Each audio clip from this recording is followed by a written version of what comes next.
Sup guys, my name is Courtney Budson and this is What's for Din. With grilling season here, summer is in the air and it's 75 degrees outside and I am ready to make some homemade burgers. So that's what I'm going to be showing you guys how to make today. I know grilling burgers is something that pretty much everyone knows how to do, but there are a few tips and tricks to getting the perfectly grilled burger every single time. So that's what I'm going to be sharing with you today. And I'm also going to show you guys how to make a killer burger sauce. It's everything that you ever loved combined into a sauce on top of a juicy burger.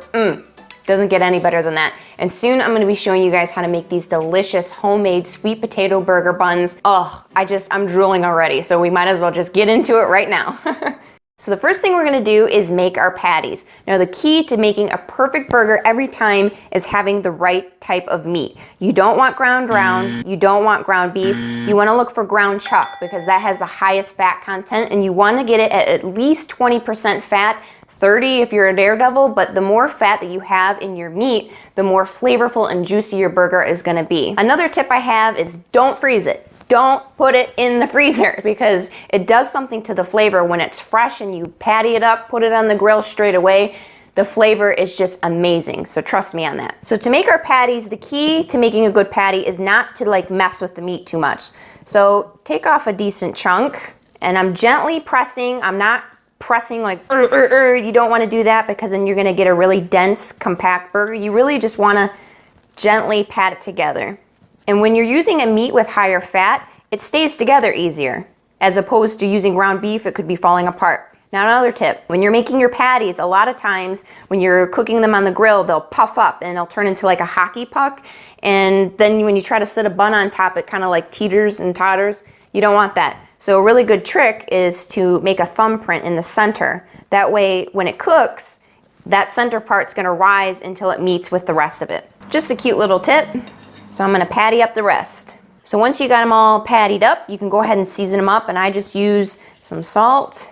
And be liberal with it too. Don't feel afraid to use too much salt because you gotta remember it's all that meat on the inside you're seasoning too. Some pepper, some garlic powder, and a little bit of cayenne.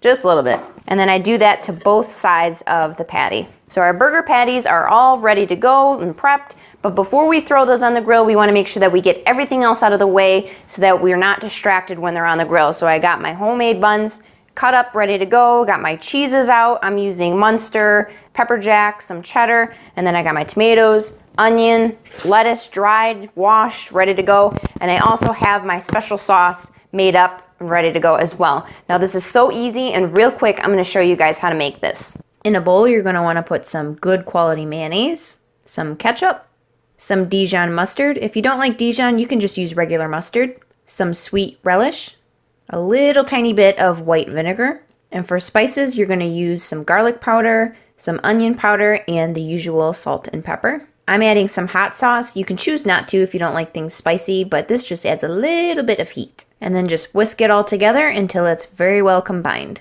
I like to pour it into a mason jar so that I can store it in the refrigerator, and you want to let this sit in the refrigerator for at least an hour before you use it. But to get the most out of this sauce, make it 3 days in advance. Let it sit in the fridge for all that time. It'll meld all the flavors together and it will taste even better than when you first made it. So now it's grilling time. In my opinion, I think grilling on charcoal is the absolute best. You get such a delicious smoky flavor.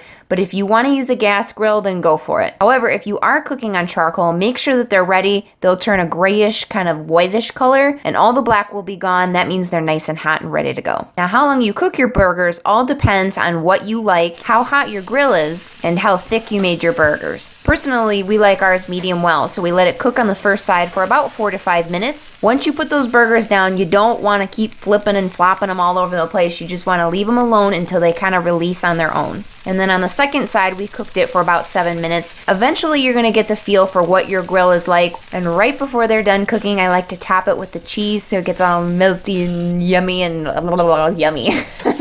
And then you are ready to assemble these babies. You're free to put on that delicious sauce, a giant tomato that's way too big for the bun, some good old red onion, and a big crisp piece of lettuce. And you are ready to smash that burger. To be honest, I spent about 10 minutes trying to make them look this perfect.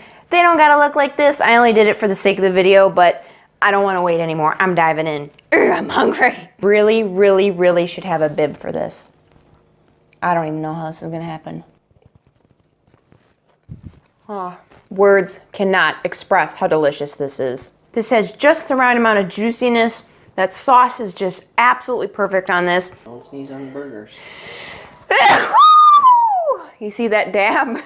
So I really hope you guys enjoyed this recipe. If you want all the measurements and ingredients, I'll be listing them in the description box below. And if you did like this video, don't forget to smack that like button as well as share it, because it helps me out so much when you guys share it. And if you're not already subscribed, please don't forget to subscribe to my channel because I have many more recipes to come. So as always, thank you guys so much for spending time with me, and we'll see you next time. Peace.